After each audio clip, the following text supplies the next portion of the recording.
Gumede. I'm one of the lecturers responsible for Inclusive Education A. I'm going to deal with the models which indicate the paradigm shift in the inclusive education. I'll straight go to the first one, which is the medical model. I start with this one because it's where, after identifying people with disabilities, there was a way of saying, how do we assist these? And the people who were providing services to people with disabilities were those in the medical field.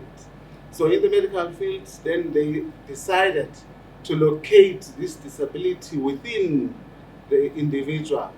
And these were the health workers and the other trainers, community developers, who were assisting people with disabilities. But they were looking largely at the deficit within an individual. So they were saying, what is it that we can do to remedy the situation within the individual? So the disability was intrinsic, and they were looking for a cure that would cure this person, so that a person can be a learner or a person can find employment. Going through this such process, they had to do diagnosis.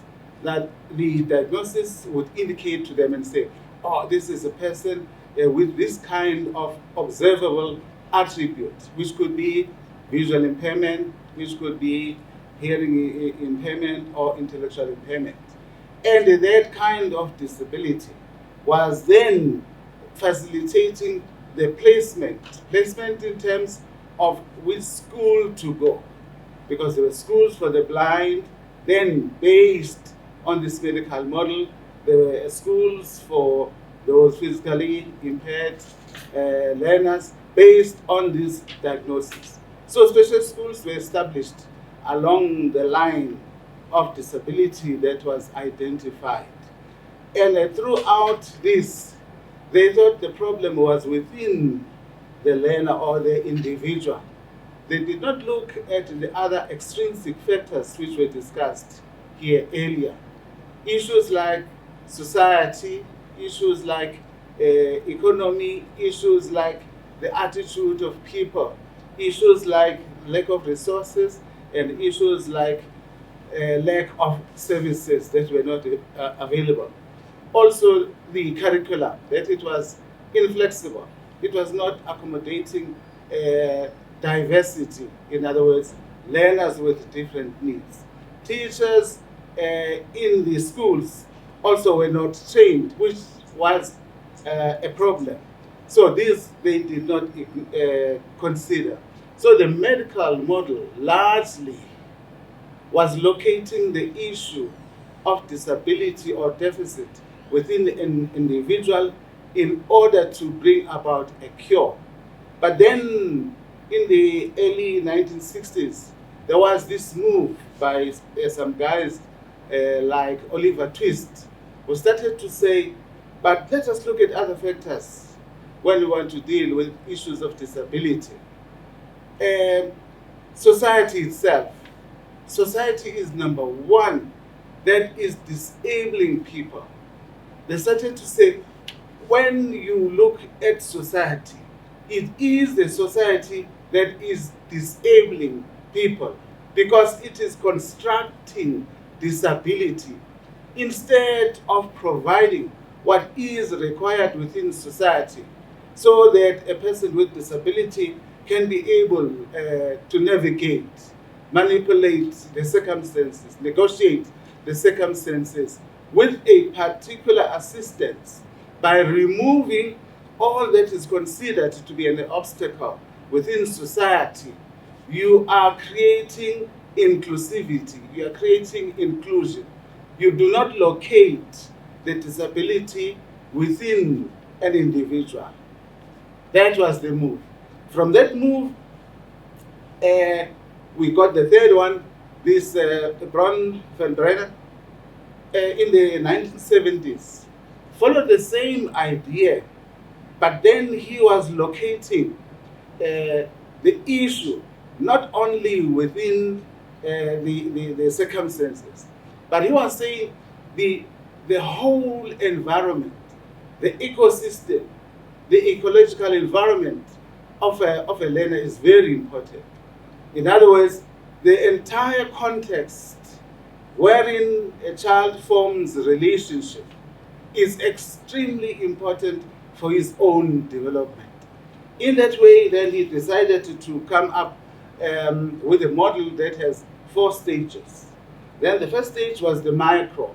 Now the micro refers immediately or to the immediate family or relations of a child. That would be like the family, that would be like the peers. That is the context wherein the child forms the relationship in the immediate environment. And then he said from there, this is not only alone. These are intertwined, these 4 systems. They are interlinked. And then he said from there, then the second one is the meso. He says the meso is where a learner or a child goes to school. Going to school, meeting teachers, meeting other people from the school, but it is where also, in the same context, where the child is able to form relationship. Is forming relationship within the school sector.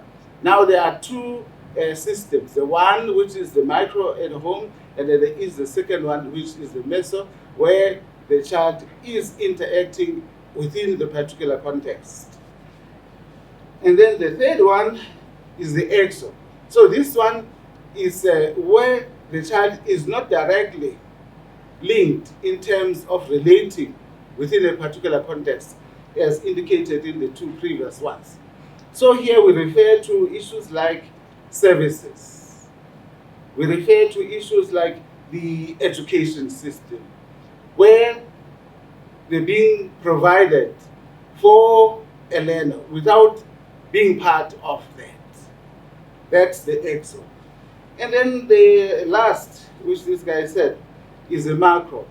So the macro has to do with policies. It's also one aspect where a learner is not directly linked as in the context by forming relationships.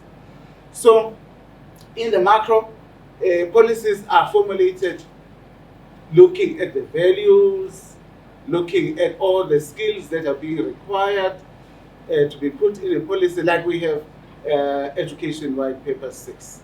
That is reflecting the views, the ideas, and the ideology of the country, so that it can be able to accommodate a learner with diversity.